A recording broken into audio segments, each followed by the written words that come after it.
Welcome to part 2 of our video series demonstrating the construction of a t-shirt quilt. In the first video, we spent some time talking about designs of t-shirt and memory quilts, the difference in the two, how to design your quilt, decide what you're going to include in the quilt.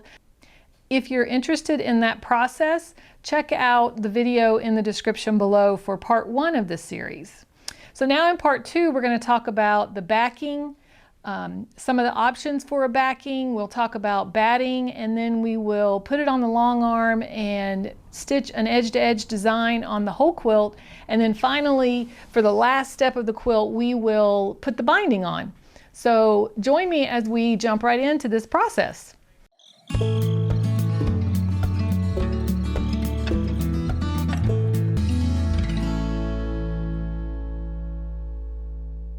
When we're talking about the backing of a quilt, we're talking about that part of the quilt that will show on the bottom side of the quilt. And in making a backing, there's one rule of thumb, especially if you're going to have someone put it on a long arm and quilt it for you, is to make the backing exactly or roughly 8 inches bigger than the top. So in our case, our top turned out to be 68 by 84. So I added 8 inches to each of those measurements, and the backing that I'm creating will be 76 by 92. So that'll allow me to put it on the long arm, to mount it on the long arm, to get the batting on there and put the top on and stitch it. And then once that's completed, then we trim it down and square up the quilt. Now, the easiest option for a back is to buy what we call wide back fabric, which is fabric that's usually about 103 inches wide to 108 inches wide. If you buy that kind of fabric, then it is already wider than the width of your quilt, even with the 8 inches added. So if my width of my quilt is 76 inches, if I purchased wide back fabric, I wouldn't have to piece anything. It would be, I would buy yardage to get me to the 92 inches for the length. I would cut that out and I would be ready to go. But in my case, the fabric that I had for backing, which I had purchased previously, and this is an example of the backing fabric that I intend to use on this quilt, my backing was 45 inches wide. So because my back of my quilt is 76 inches, I need to piece this fabric in a way that I can get the full width of 76 inches and the full length of 92 inches.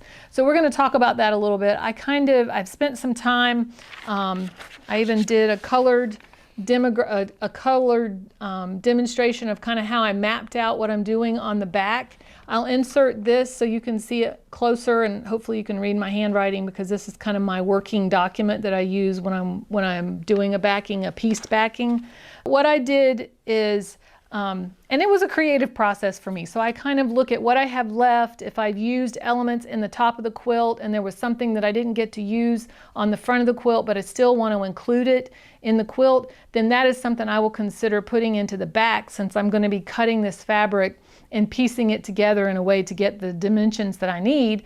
Then I will look at those elements. So in this case, I had a square, this square that is a piece of baby clothing. I'll hold it up closer so you can see it. So it's a piece of baby clothing, applicated to a block, a 12.5-inch block.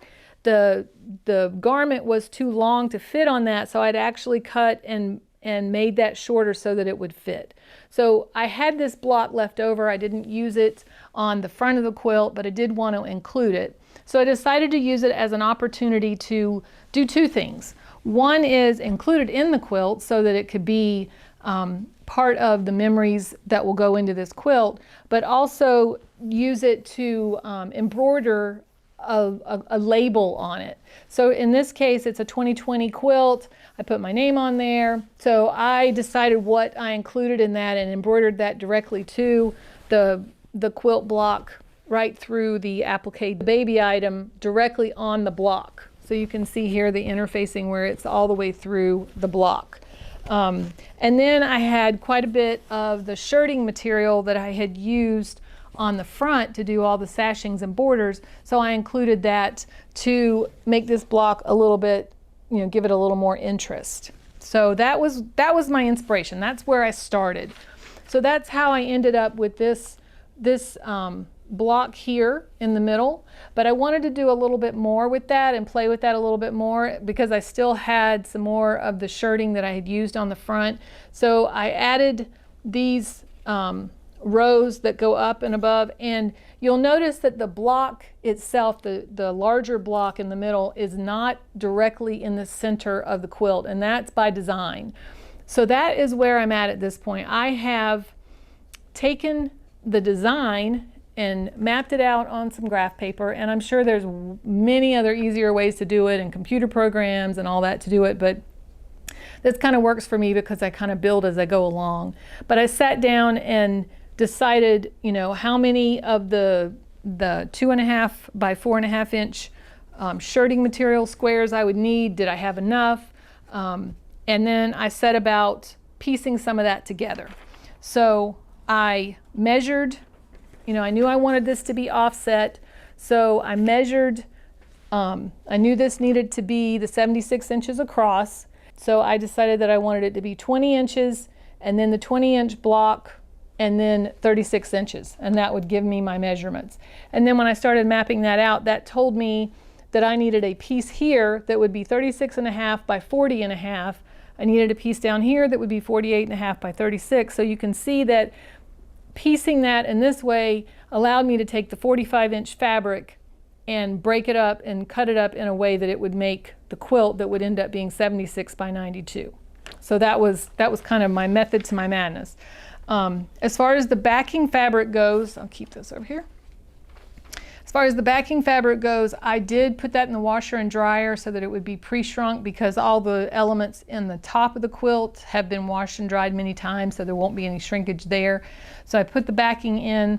I started with a full 6 yards, but I don't think I used more than about 4.5 yards of the fabric. So you can measure your dimensions knowing your fabric. You're going to get about 42-inch wide fabric that you can work with, and then do the math as far as how much fabric you need. I always buy 6-yard cuts of backing fabric so that I'm sure that regardless of the size of the quilt, I always have enough. Once I had done that and I had worked on my little map, I knew that I needed pieces, and I took a minute to, you know, give them a letter for each of the big sections, and that way when I cut those pieces, I put the letter on the piece that I cut so I knew which piece went where.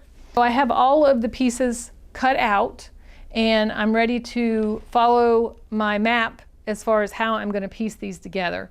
And the first thing that I'm going to do is, since I already have my 12-inch square and I really want a strip that I can sew to the bottom of it and a strip that I can sew to the top of it, I will take the pieced shirting material and add the two sides that'll make this 20.5 inches, which will be the same size as this block.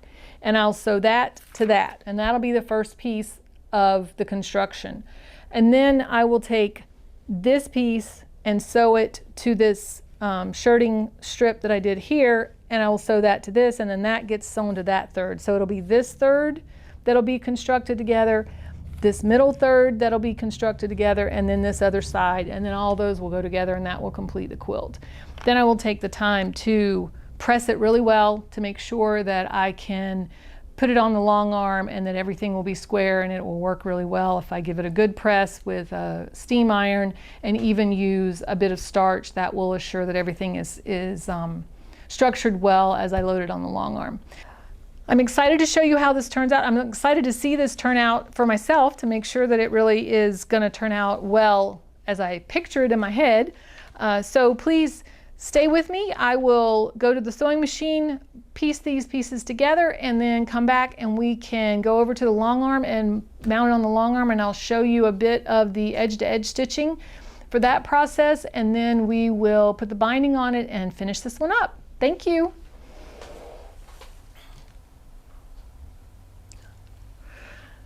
Hi. Okay, in the last segment that we talked about, I had started piecing this quilt. This is the back of the quilt, and I'll put a picture of the front of the quilt in right here so you can remember what the front looks like. And just briefly before I turn this over to put it on the long arm, I'll show you, this was the block we started with, that we added the shirting and added the shirting stripes on each going in each direction. I'm going to take this quilt backing now and turn it over so that I can load it on to start to prepare to make the quilt sandwich. So we'll start by attaching the backing. Okay, so now we have the back loaded. This piece, this backing is going to go under the bottom side of that. And then we are going to cut here for a second and move the camera so that I can walk around to the other side and I can show you how I attach the bottom part of this backing on the other leader and then start to load. So we moved around to the other side of the long arm, and while the camera was off, we attached the bottom half of the backing to the back, to the leader for the bottom, exactly the way we had done it to the top. So that allowed me to roll the backing up onto this leader so that now I have the back of the quilt facing the floor, and that will allow me to add the batting that will go inside the quilt, and I will simply lay that on there. I've measured the backing to make sure that it is, to make sure the backing is longer and wider than my quilt. And I lay that on there. Okay, so I'm going to step out of the frame and grab the quilt top. So now we're going to take the top that we worked on before in part 1 of the series, and we are going to set that up. So I will measure this and make sure that this is the same distance off the top and everything is straight. And then I will turn on the long arm and base this quilt on and start using my edge to edge design on the autopilot. Okay, so we've got the top on. I've measured from the top to make sure it's level across, and now we're going to base the quilt sandwich together. So we're basting the top with the batting and the backing to stabilize it and keep it in one place. And then once I've finished that step, we will move on to actually starting the edge to edge design. So to baste, pull my thread up from the back and turn this on. And I'm literally just doing a very large 4 stitches per inch basting stitch so that nothing will shift when the stitching begins.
We're back at the cutting table, and to me this is the most exciting part of the project because now we're going to trim this down and actually see what the ending result will look like.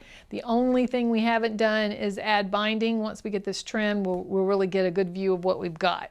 So as you can see, having had it on the long arm, now you can kind of see why the backing needed to be bigger than the front. So you see this is the quilt that we started with, this is the batting that goes in the middle, and then this is the backing.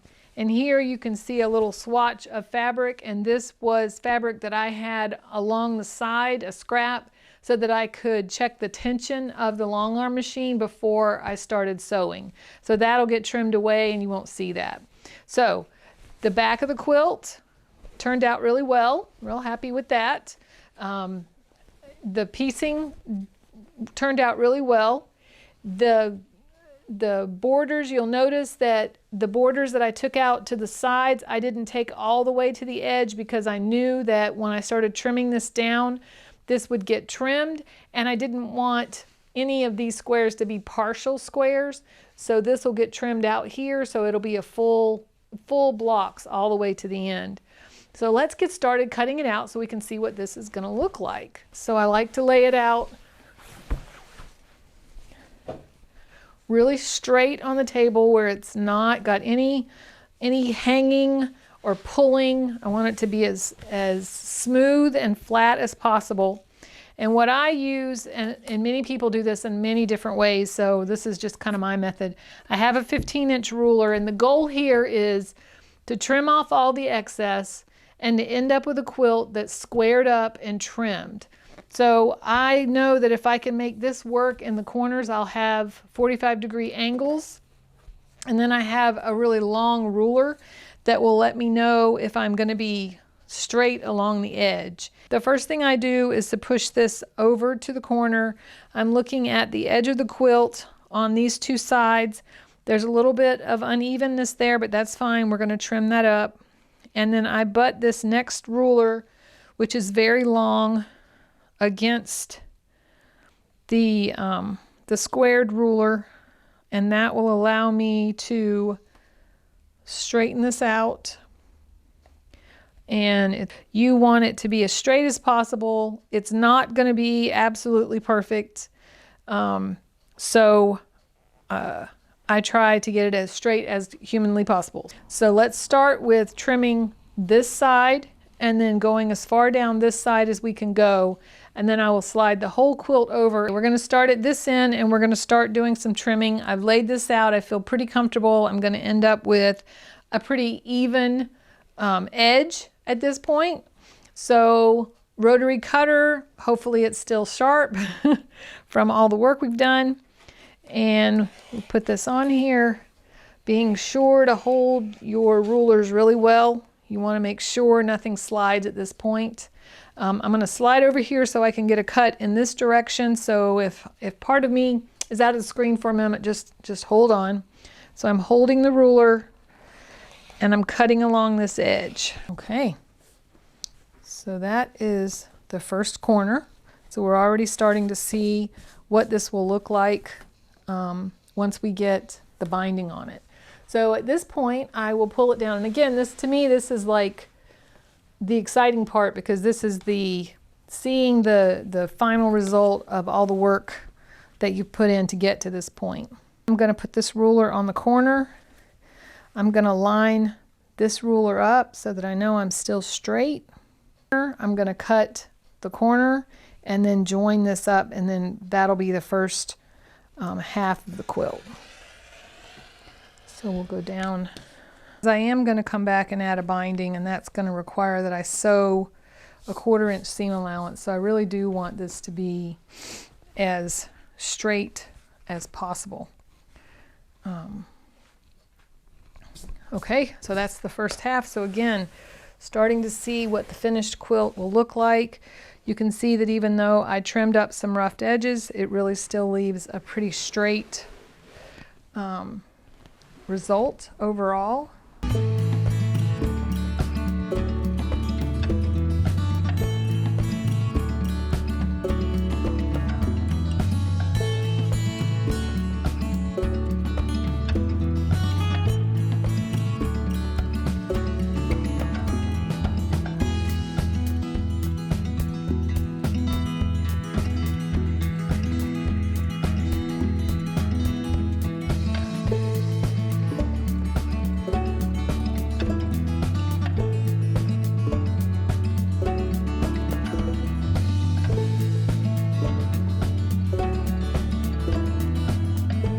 Okay, let's talk binding. In our case, we are going to use a 2.5 inch binding strip to bind our quilt. So what I've done is I have cut 2.5 inch strips, and I've got an example here, and I'll put some footage in here where you can actually see me connecting these strips.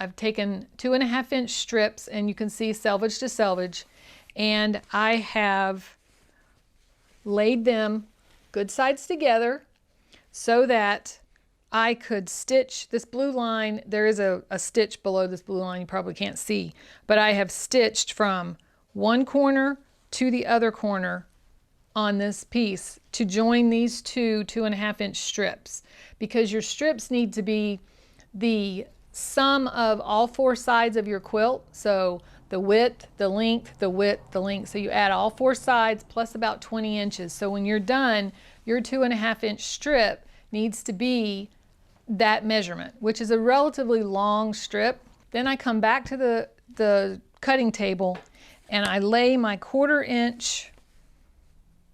1/4 inch line on the ruler on the seam line, so that when I trim this off, I'll have a 1/4 inch seam allowance. So I cut this across. Okay, and I like to cut the little nubs off because I don't want any extra bulk in my binding. We'll take it to the iron and we'll press these seam allowances. I like to press them open just to minimize any bulk in the seam allowance. So I will press those open. We have sewn all of the strips together to each other end to end, and now we're going to fold them over in half lengthwise and iron them. And I'll start at the very beginning, and you can see I'm just literally matching that up, and I will go down this whole strip doing that. One thing I will show you is that you can see that I do have some seam allowances that are straight and they're not 45-degree angle like the ones that we did a little earlier. And this is because I did use the excess inches of fabric from around the quilt. I long-armed it. I did snip all that off, and I used as much of that as I could. Now when I fold this in half and iron it, and I am binding this, there may be a little more bulk than I would like, but the trade-off of being able to use up that extra fabric makes me feel like I've made the most use of the fabric that I had to work with. I will do this, and I'll stop talking now so that you can see me do this in fast motion.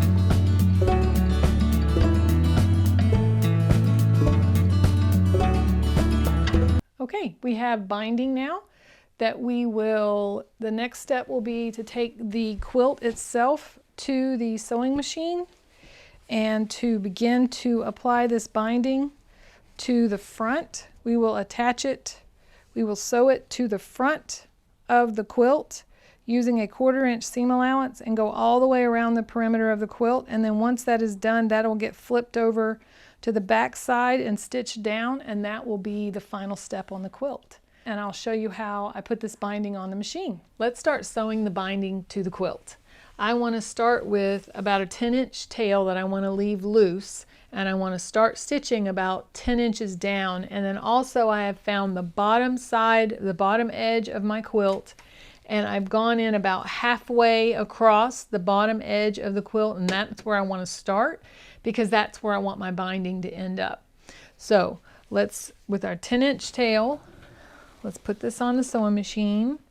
So we're sewing the binding to the top side of the quilt with a 1/4 inch seam allowance. So we are going to start stitching, I will start stitching. I'll do a few little backward stitches, and it's a straight stitch across, and I'll show you what we do when we get to the corners. And really the key here is to have all the weight of the quilt up on the tabletop, because you don't want it dragging or pulling as you're trying to sew, because you do want to have a good 1/4 inch there so that you've got a good firm grip to the quilt itself. I prefer to use a 1/4 inch foot because I'm more concerned personally that I have a 1/4 inch seam allowance.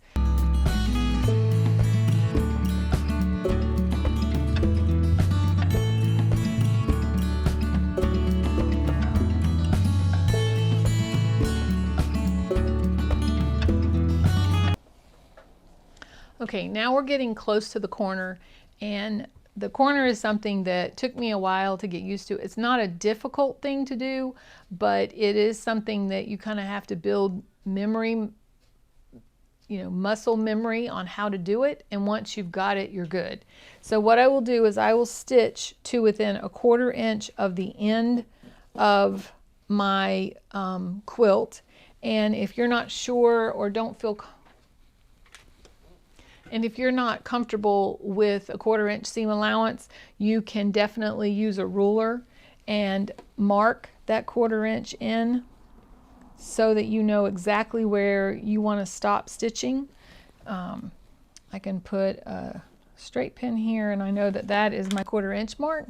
We've stitched up to a 1/4 inch from the edge of the quilt itself. Now we're going to flip the binding up so that we can get a 1/4 inch seam allowance. Now the goal here is that we've got a 45-degree angle and that the edge of the binding exactly aligns with the edge of the quilt.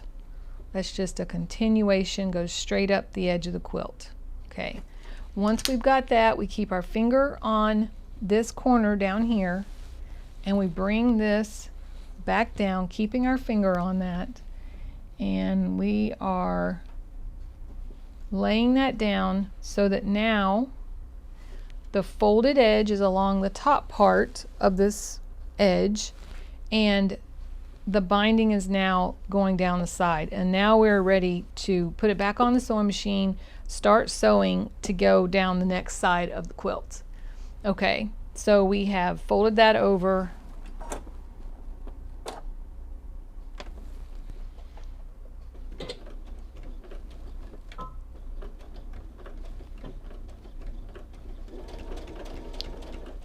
And back stitching at this point is not required, but it's something that I prefer to do because I want a nice mitered corner, and I'm going to be tugging on that to fold that over to the back, and I just want to know that I've got a secure stitch on the front side. Okay, so now we are going to stitch down this side until we get to the next corner.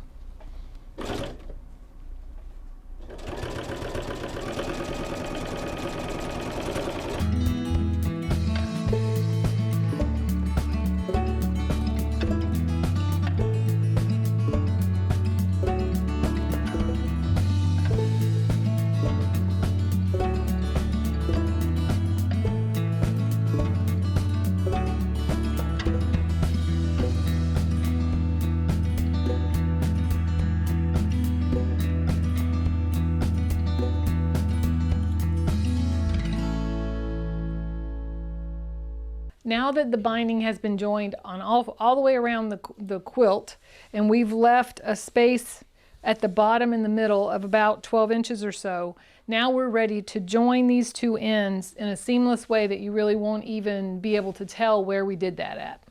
So the way that we do that is that we first make sure we've got enough. So here I've got plenty of extra that I'm going to end up cutting off, and we want to make sure we have a good tail on the bottom. So what we're going to do is the shorter tail, we are going to cut off about halfway between these two spots. So I'm going to come about here, and I'm going to cut that off. You want this to overlap the top, to overlap the back by the width of the binding. And the way that an easy way to do that is to take the piece of binding that I clipped off and lay it on here, looking behind, looking at the under piece of the binding that's right here, laying this on the top and cutting just the top. You want to make sure you're only cutting the top, and when you're done, the top and the bottom will overlap by the exact width of your binding. So this is why we leave as much space as we do when we're putting the tail on, because we want enough play that we can gather this quilt up and get these two ends next to each other so that we can overlap them. So that you can see I'm overlapping them, good sides together, and then I'm going to pin it, grab my pins here. I'm going to pin it and take it over to the sewing machine. We are folding these over onto each other, good sides together at a 45-degree angle, and I'm going to pin each side so that I can go to the sewing machine and I can stitch a straight line from here, from this corner over to this corner on the other side. And I go ahead and put a couple of pins in because this is going to get kind of pulled when I walk over to the sewing machine with this big quilt in my hand. Okay, so we're going to take this to the machine and we're going to sew a straight line from here to the opposite corner, and then I'll meet you right back over here.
Okay, so let's take a look at what we've done here.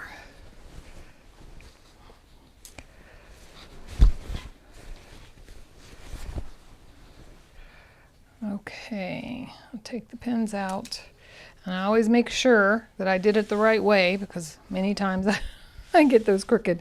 So I make sure that this works, and then once I'm sure of that, I pull this back together and I trim away and leave about 1/4 of an inch for a seam allowance. Okay, now when you pull this, you lay this down, and you can take the iron and press this. I'll bring the iron over here and show you. You can take this seam that we just made